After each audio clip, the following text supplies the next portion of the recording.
Welcome to the Every Night is Game Night preview series, the show where designers and publishers share their passion and answer critical questions about their Kickstarter projects. If you're on the fence about a pledge, this is the show for you.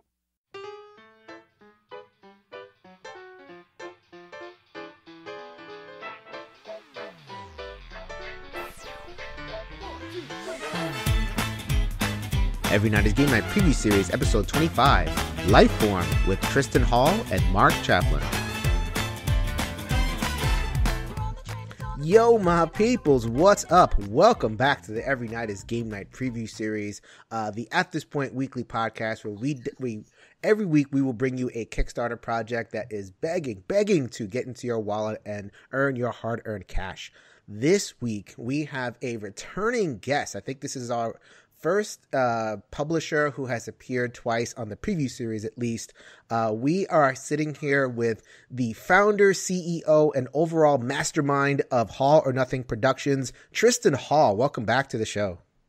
Hello there, Jason. Thanks so much for having me on the show and having me back on the show, which means you didn't put you off having me on the first time around. This is the week of Hall or Nothing. We have a little bit of a surprise, something I'm really looking forward to on Friday. So we hope you stay tuned for that. But this time we are going to feature one game. The game is Lifeform. Lifeform is currently on Kickstarter, and we also are joined by the designer, Mark Chaplin. Welcome to the show. Yes, thanks for having me. Great to be here. Co-designer, I should say. Yes, that's right, yeah. Who is the other chap who is responsible for the game? Toby Ferrans.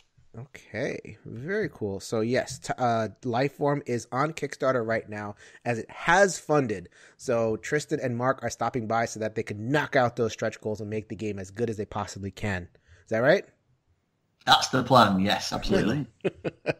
So we've heard a little bit about Tristan on the last episode. Go ahead and give it a listen. When he talked about the Gloom of Kilforth expansion, he talked about himself and Hall or Nothing Productions and his geekiness as a D&D player and all that good stuff. Let's hear from Mark. Mark, there you are. Let's hear about you. This is definitely not your first rodeo, so maybe you could give us a little bit of background on your stuff as a game designer. Yes, it's my first Kickstarter. The other games that I've had published have all been through, the old-fashioned traditional publishers. But I started with print and play, and that's basically how I got noticed by White Goblin Games. So, I was just lucky, really. It's not as if I sent a design off. I was contacted by them, and that led me to where we are today. All right. So we are going to talk about your baby, at least for the newest baby, Lifeform. So Lifeform is the sci-fi horror board game for 1 to 4 players, according to the website, the Kickstarter project. So maybe you could give us the executive summaries. Like the elevator pitch, like it was a movie. Yes, this is the elevator pitch. So I am on my way to the 5th floor, about to play another game. You guys are going, no, don't play that game, play my game.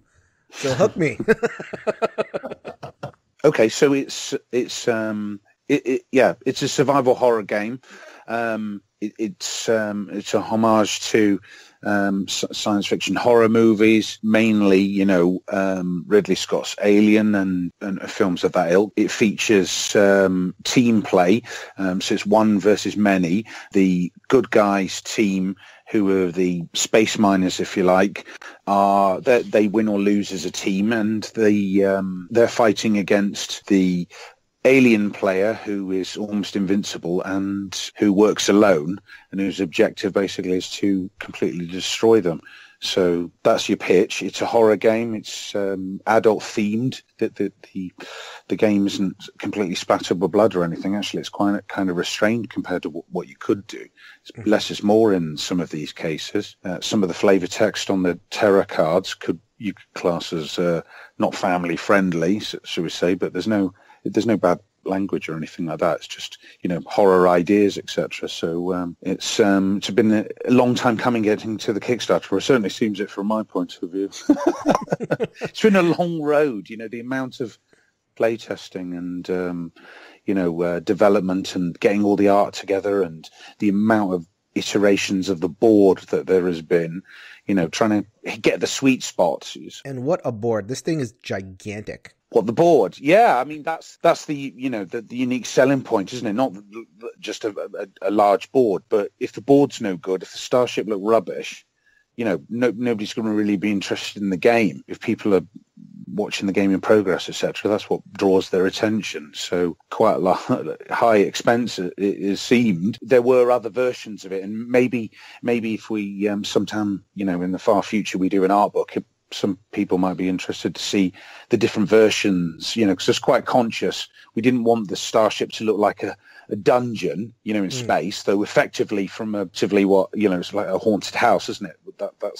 That's how these things work. But we didn't want it to look like a pipe work system. I didn't want it to look like a dungeon. And also one of the earlier versions looked a bit too Star Trek for my liking. I mean, it's very difficult actually to convey like horror from just an image on.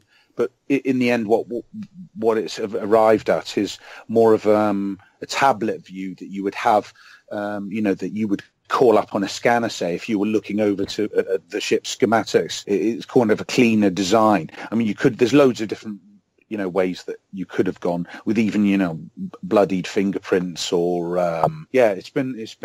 it's taken a few detours here or there. Obviously, the starship itself, that doesn't really matter from a gameplay point of view. But so that's one of the reasons it's taken so long, actually. Yeah, definitely. From we will get into the theme, because I think that's a lot of what makes this game pop is the theme.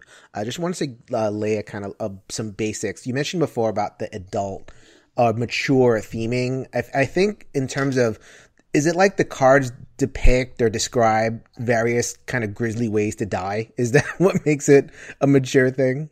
Yeah, there is a few, but there's no, you don't see teeth on flesh or anything like that. It's more, it's looming large in the background, or it's there, but I wouldn't say, there's plenty worse that you could find without, the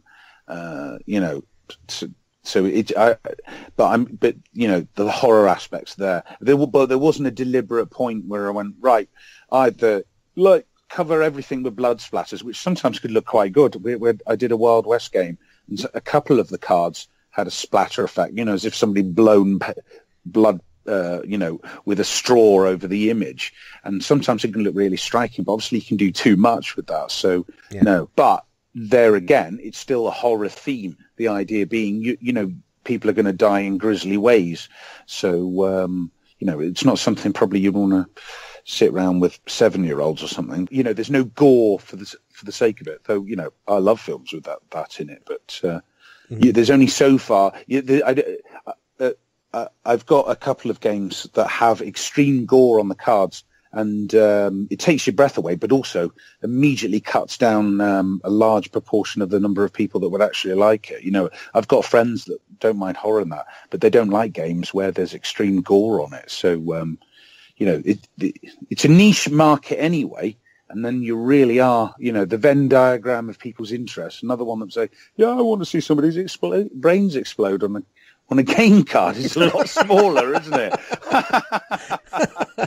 I'm hearing like one verse many. So some of my favorite games are one verse many, and you can do it a couple of different ways. So like, the Fury of Dracula, Spectre Ops, Letters from Whitechapel approach is like there's one thing and the rest of the people are hunting. Or you can go the not alone route where the one thing is hunting the other players. And there's always like this kind of hidden movement bluffing type thing. So maybe you can talk a little bit about how that all plays in Lifeform. Yeah, it does have the bluff, because that's really where a lot of the fun part of the experience is. Where exactly is the alien? But we've removed the need for bookkeeping, which you need to do in games like Scotland Yard or Last Friday. In that way, you have to write down, the room number, etc., or wherever you are in the summer camp, etc. So you're moving the alien itself, and also sensor ghosts, because the crew are. It's already pitched that described that the crew are using glitchy, hastily rigged sensor devices. So the alien player is moving sensor blips, but the alien player obviously knows which is the true threat or not, but the crew players don't. But obviously, every time the alien does something explicit, like attacking a crew member, that immediately reveals the bluff, doesn't it? And then at that point, a lot of games would then go, oh, what are you supposed to do now? But we have, it's called in the rules a reality calibration. So you immediately reset the bluff after the kill, and wherever the bluff was moves adjacent or within a room or two of where the true threat was, and that's then re-switched. You're only momentarily, you're like, oh, there's where the kill was, and then kind of it like slips below the radar. But also, like I said, it reduces the bookkeeping because you don't have to do that. The alien player doesn't need a screen or anything. They have a series of tokens that are off the board, and you just pick basically one of the three, which is always the true threat that you've got, and just either keep that under your or on top of your character board, so the alien can always refer to. Because I mean, in those type of games, you're always sometimes like, which one was I again? So, but But unlike, it just we've found. I mean, I love Fury Dracula, but there's a level of stress or responsibility on the threat player to keep the game alive, and that if they reveal where they are through either they've looked wrongly at the board, or they've given away, there's a tell, or they buggered it up and they've written down the wrong room, and the whole game is complete. You can rip up the whole thing, but because the bluff is in plain sight the whole time, that reduces all of that. So the alien player can't really screw up the game. And people have, commented quite favourably on that fact. They can do that, but it's in plain sight, and it's always one of three. So the crew players have always got, it's in one of those three locations. And then you've got because the alien can't always move where it wants to necessarily, because it might be moving both blips or three blips, or it moves one. It's moving one aggressively, but it's not done anything that overtly displays where it is. So the crew players are like, is he moving that one completely towards me now because that's the threat and it's going to kill me? Or is he bluffing and he's holding back, and that's a sensor ghost? So you're never sure. Like the scene, air shaft scene in Alien. They were never sure where, they were using the scanners in that, and then detecting microscopic changes in air density, and they couldn't tell, is it in front of me or is it behind me? And we've basically done the same thing. So, and anyone that's played Space Hulk is familiar with moving a blip, and then, when it comes into line of sight, you flip it over and, there's 5 aliens. But the difference with this is the blip might just be a blip and there is nothing else. It was just, problem with your scanner technology, or, the cat had run past, or some anomaly, or that has caused the scanner to fail, or it could actually be the alien. So, and that's the other thing. In many of the one versus many games, like Descent second edition, or even the first of that, you nearly always have got multiple threats. Where in this, the alien player only ever controls one alien. It never breeds. It never metamorphosizes into multiple versions of itself. It doesn't have young or new ones aren't hatched, etc. There's only ever one. They're always dealing with one threat, which cannot be destroyed unless there's a fight on the shuttlecraft, which is, what the crew are they're trying to get off the giant labyrinthine mining ship, and if they manage to get on there could be a conflict. In terms of the crew, so the alien is trying to kill the crew, and yes. What are the crew trying to do? Well, they've got primary objectives. The main thing is stay alive and get to an emergency shuttlecraft, which is basically the opposite end of the starship, really, from where they start, and along the way collect the equipment needed to basically fuel and ready the shuttlecraft for the number of survivors that are going to make it.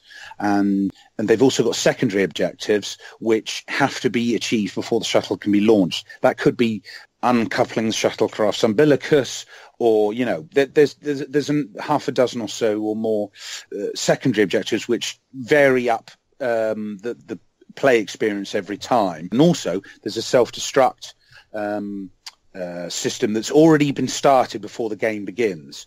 So if the time it is, so there's always a constant time pressure, which is always in the favor of the alien, because if the ship explodes, the alien player, that, the alien wins.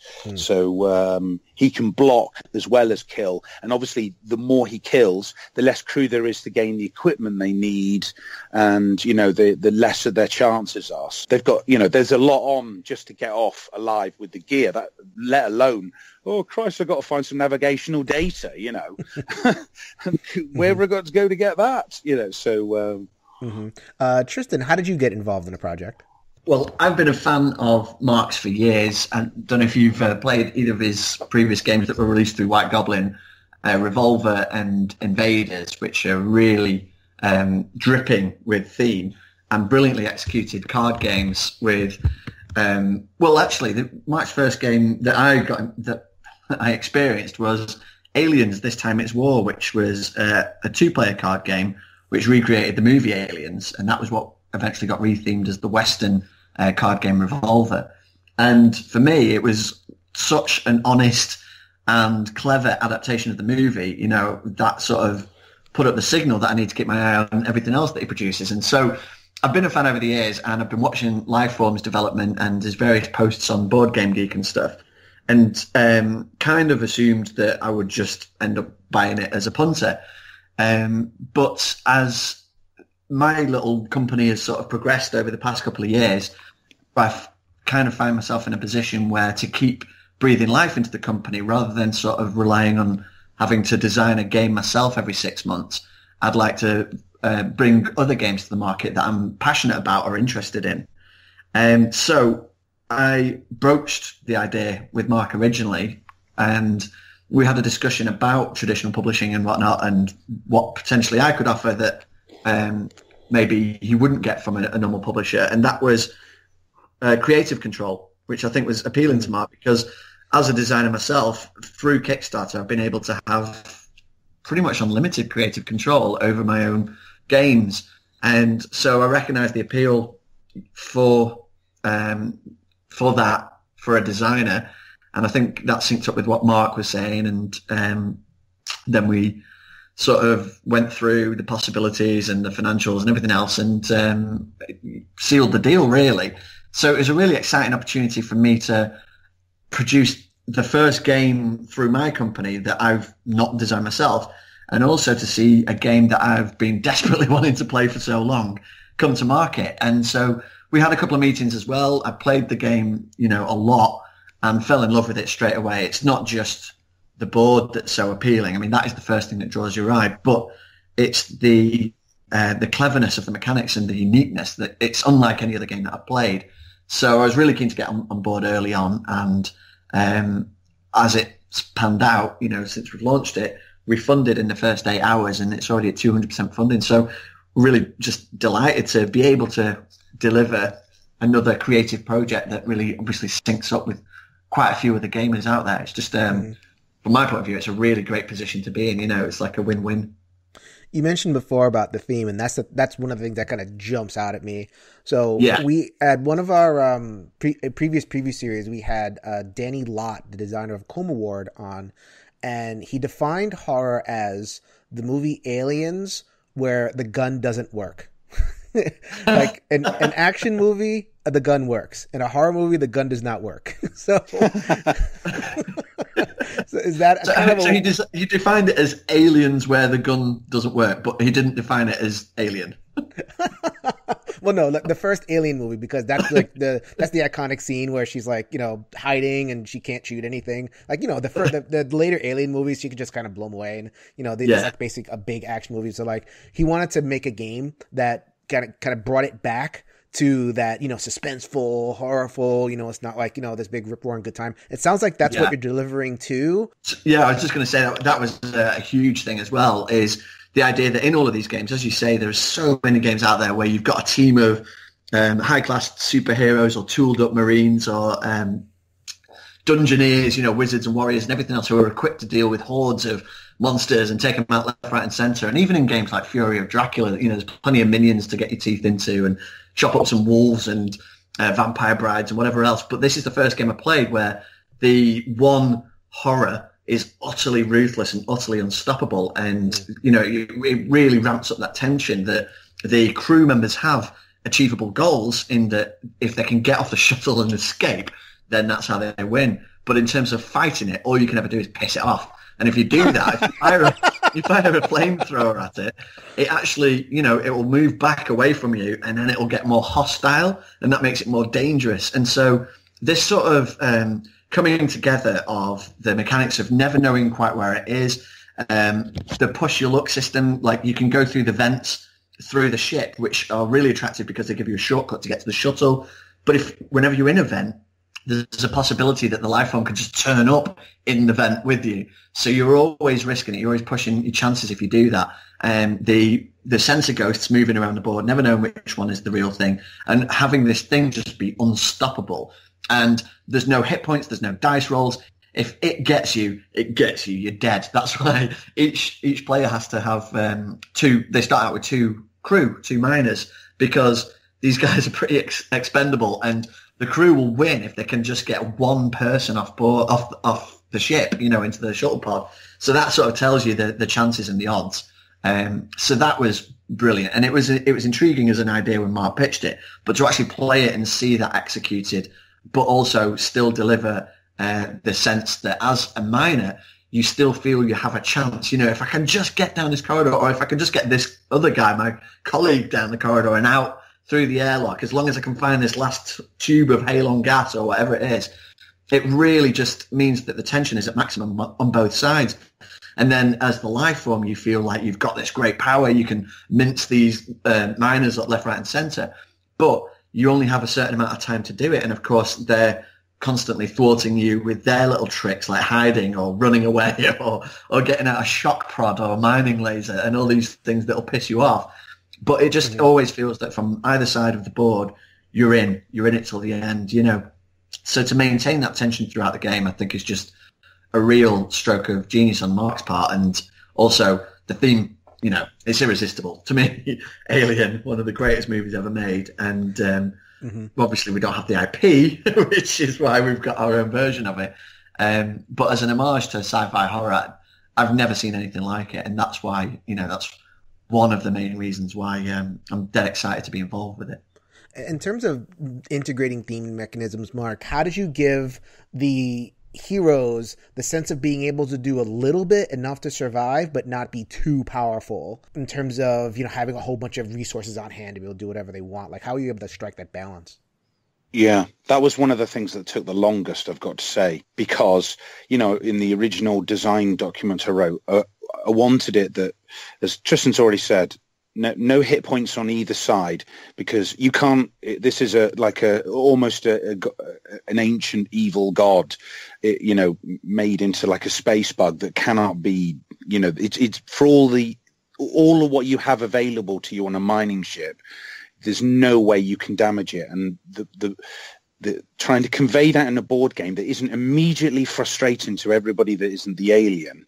You know, so you're like, what's the point? We can't do anything, because the game is almost, I mean, the alien player is basically playing a boss, but in virtually every game that you play, it's like Death of 1,000 Cuts. You slowly whittle down the boss, don't you? But as Tristan said, the more you harass the boss or stop it trying to murder you, the stronger it gets, because it's going through, like its life cycle stages, or, you know, it's becoming its better self through your murder, and trying to get from both sides.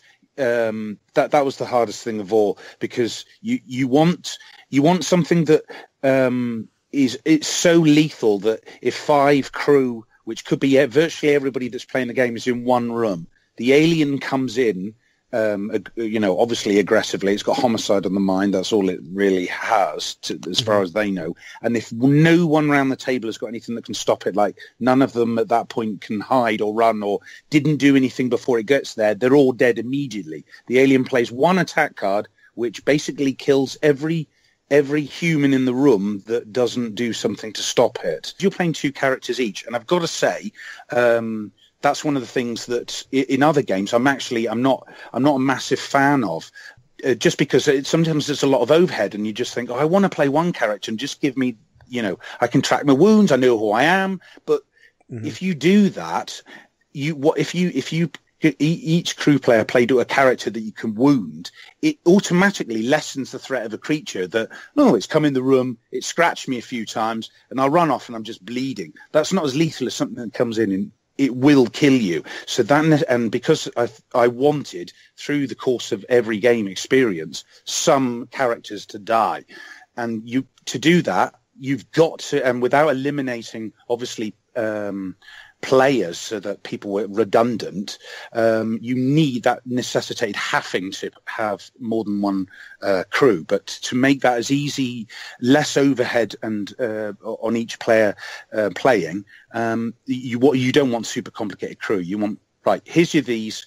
You can, use your deck of cards, your action cards to maneuver, and but you have got buffs. So I don't know if I've answered your question, but yeah, I like that. The way you talked about having the multiple characters was pretty cool, because between those multiple characters, it's a full character that can do also all the stuff that you could do. And, you can do a bunch of these little characters can equal to one Van Helsing or one Mina from the game. But like, you can never coordinate them exactly. They will never come together into a Voltron in order to do their thing because they have to run. Yeah, that's right. Yeah. So, but you see, kind of split the difference there between, like, you could do something, but you could never do everything. So that was pretty cool. Yeah. So, Tristan, this is Hollow Nothing Productions, and Hollow Nothing Productions is a great friend to the solo community. So I imagine that you had a lot to do with the Dragon's Domain expansion, which is the solo expansion. I'd like to say yes, but Mark will probably differ. I think Mark he'd already had ideas about how to implement it as a solo game, and sort of, I think, went away from them to concentrate on honing, the full game as it was. But when I got involved with the game last year, I sort of addressed that issue, and I basically wanted to set out my stall that at Hollow Nothing, if possible, unless we do a party game or something, I want all of our thematic games to have a solo option, because I'm, as you say, a huge fan of solo games, and I also think, A, it's a great way of learning the game before you introduce it to the group, but B, a lot of my gaming is done solo, and I tend to prefer spending time with cards and dice and boards than I do on the PlayStation. So it was definitely important to have a solo option. And when Mark mentioned, well, I had these ideas, I was like, well, get stuck in, let's see what you can come up with. And so he worked his butt off to deliver this sort of bespoke solo experience, and he brought it round and we played through it, and I was instantly like, yes, this is it. He's captured the essence of the game, but added a completely new level, because you're recreating the experience of the main game. You're still running around the ship. You still have to, survive this unstoppable alien that's tracking you every step. But the management, or the pain of having to deal with where is the life form now, and track it around the board or monitor what cards it's playing, all of that is just gone. It's streamlined, and it's down to a deck of thematic cards and events that tell a cool narrative, a different narrative every time that you play, and a motion tracker board, which is brilliant. It's like it basically tells you how near the alien is at any given point.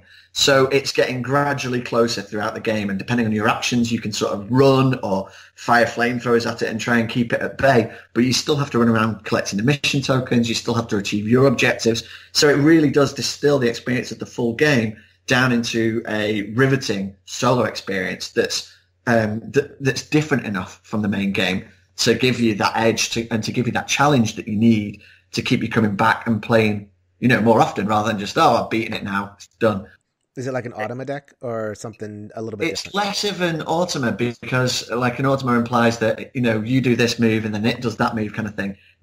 With the deck of cards that actually comes in the solo expansion is a series of vignettes that you'll experience. You might come across a body in a suit, in a spacesuit, and do you want to stop and investigate it, or do you want to run past in fear, or do you want to cry and run the opposite direction? And he's got Mark's come up with all this huge array of stories that you can experience, but those are separate to how the Lifeform moves. The Lifeform is tracked with the motion tracker.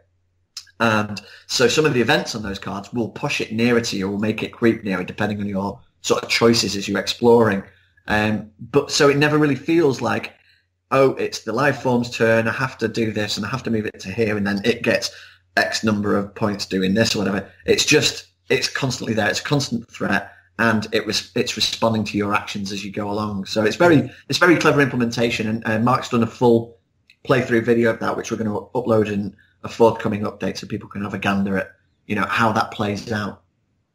All right, very cool. That is all of my questions about Lifeform. Is there anything that we missed that the people should know about? Well, they should definitely come and check us out on Kickstarter. Yes, how can we reach you guys? It's me and Mark on the forum, so if you see our names, it's us answering the questions. There's no sort of barrier to getting in touch with us, and we're happy to talk about anything that you like or don't like about the game, or we're talking about movies in the forums all the time, things that inspire people, other sort of games that have similar ilk and what this does differently. So we really enjoy talking about games and all that stuff. So even if you come along just to throw in £1 and follow the updates and then see, if it's the kind of thing that you would enjoy, we've also got a really enthusiastic and creative community. And one of the things that we've managed to nurture at Whole or Nothing Productions is each of our Kickstarters is defined by its community. And so far we've just been really lucky to be pretty much 100% troll free, so it's a really sort of inviting place to post comments, come on and join us in the official Facebook group as well, and just have a bit of a laugh and a chat about games. I've got a theory about why there's so few trolls. Actually, is because and obviously I noticed this about Tristan's other Kickstarters, is that they're very way beyond what other companies do, so proactive and involved, and answer every single question or just make a comment on what somebody said, on the whatever you call it, the talkback or the comment section of the Kickstarter. And I think sometimes, and I certainly don't. I know it takes a lot of time to do this thing, but it's less than maybe some big companies think it is. The more that you leave those forums you're not administering them, but you're kind of marshalling in a way by the narrative but it's not about shooting people down, but they almost become like radioactive wastelands where certain the less savory impulses are like in any internet forum, and they run away with it. And also because there's no immediate response or even a daily response from the creators, that leaves people's imaginations to wander. And there's always a portion of the commentators that seem to think they always think the worst rather than the best. And that's the reason why they haven't answered. Things are going wrong, or the game's rubbish, or the game hasn't been finished. But if you're there and they see that you're telling, that if you're completely transparent, you say, this is where we're at, this is what we've got done, we haven't done this yet because of X, Y, Z, or what have you. I think that completely shuts down the opportunity for a toxic space to be created. And everybody's a lot happier. I just can't, it's not. I don't think it's like luck that Tristan's had all these projects. They haven't had that. I just think the space isn't a favourable.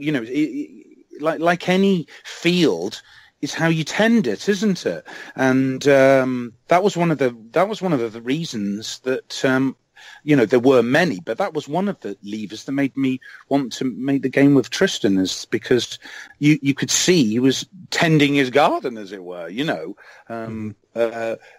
because some of these games on really big projects, it's like, and games I've backed and spent, hundreds of pounds on for the game, and it's not as bad as a YouTube comment section, but some of them are, they're unpleasant places to look, and in the end I just don't bother going there. But you can't say that of Whole or Nothing Productions. It's not hyperbole. It's you reap what you sow, don't you? And the longer you leave it without making comments or answering people, the more chance they will have some people to deviate wildly in an unpleasant direction. So that's I think he's following a good template that other people really could take notice of. Maybe there aren't 20,000 comments out there on some of them. They might cut the comments down by half if they actually answered a couple of the questions, So it's. I mean, it's still, yeah. This is a really subtle thing, but there's pictures of you, Tristan, playing the game, and very few Kickstarters have pictures of the designer and publisher actually getting their hands dirty and playing the game, whether it's still pictures or videos or whatever it is. A lot of them kind of outsource that stuff to whatever YouTube creator or whatever it is. He's hands on. Like, there he is. Hands on. Yeah. Yeah, and I hadn't even thought of that. Maybe it's conscious on Tristan's part. Partly that I would say I'm obsessive in that virtually every time I ever play a game with anybody, just because camera technology is so, it's in your pocket all the time. I'm a massive uploader of just people I know playing games. I just photograph them while we're playing, and I do it all the time because we play every week, like Tristan does. We have games night, and everywhere I go, that's not just because it was the game, but I've done that with all of my games and every game I play of other people's games, so I've got a big catalogue of so partly that's down to my obsessive nature of photographing. But also when you look back, and I've done collages for friends of mine and that you see, when you've known people 10, 15 years plus, and you see all these photographs of everybody playing games together and that, to really, it's a great thing. So it's good that Tristan wants to share those. And you're right, I can't remember any game I've backed or even looked at, but I'd like to say that's another reason, unique selling point of All or Nothing, isn't it? I'm going to take it and run with it now, but it was my wife that picked out the photos that we should use.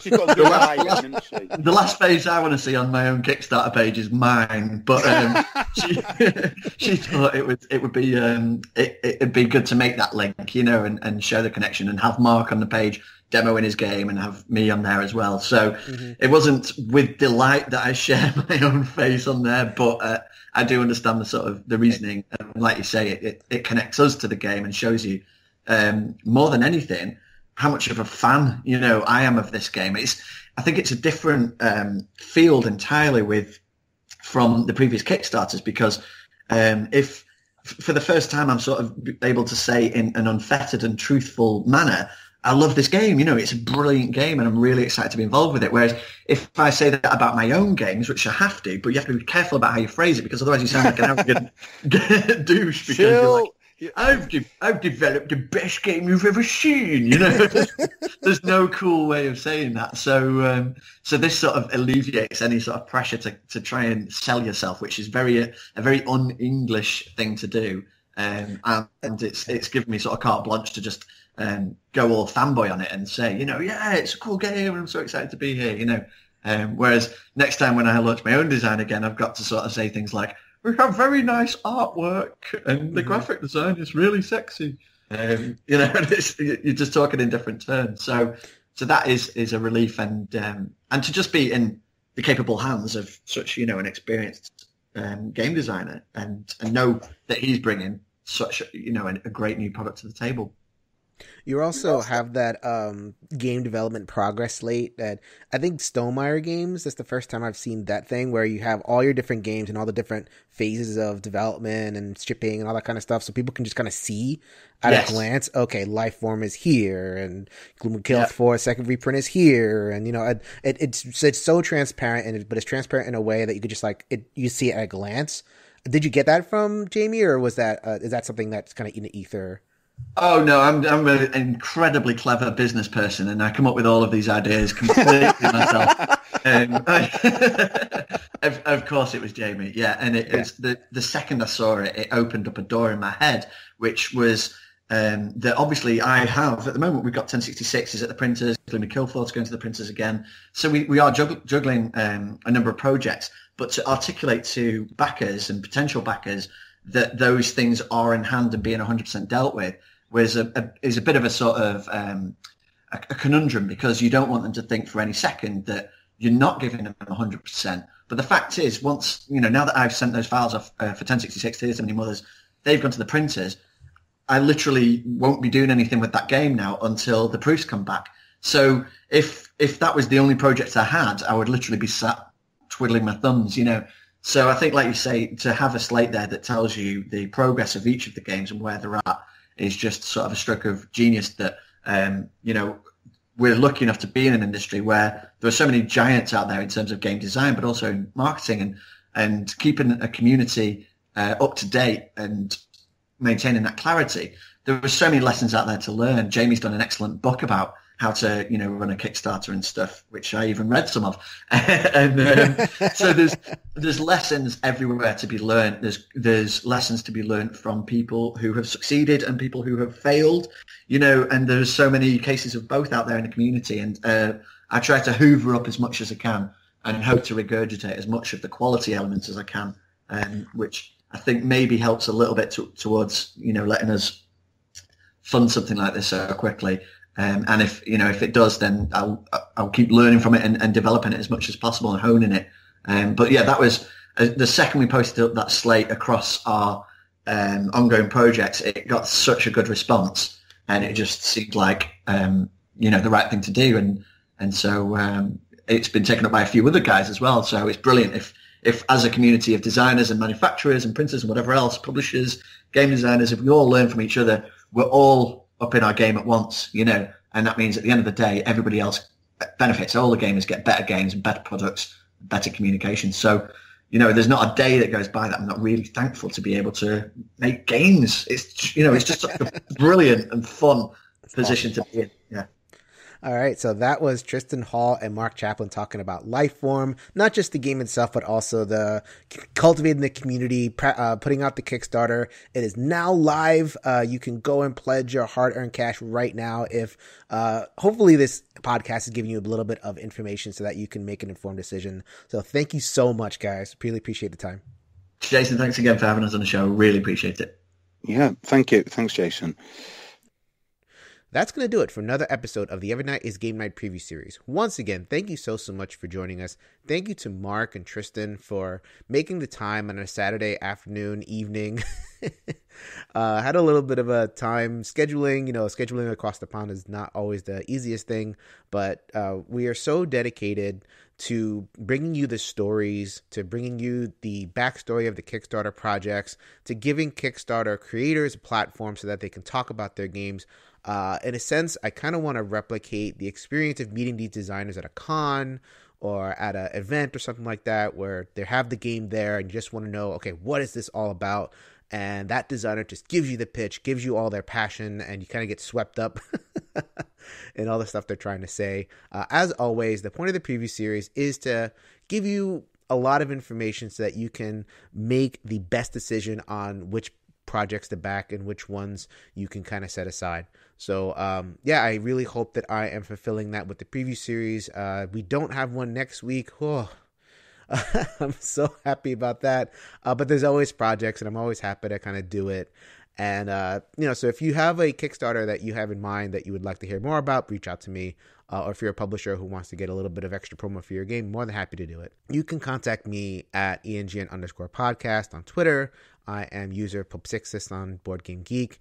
EveryNightIsGameNight.com, which is part of BoardGamersAnonymous.com. Please visit us there as well. Go ahead and shoot to iTunes, SoundCloud, Google Play, Stitcher, wherever you can rate podcast. Give us 5 stars, however many stars you think we deserve. All right, that's it. This is Jason signing off. Later, everybody.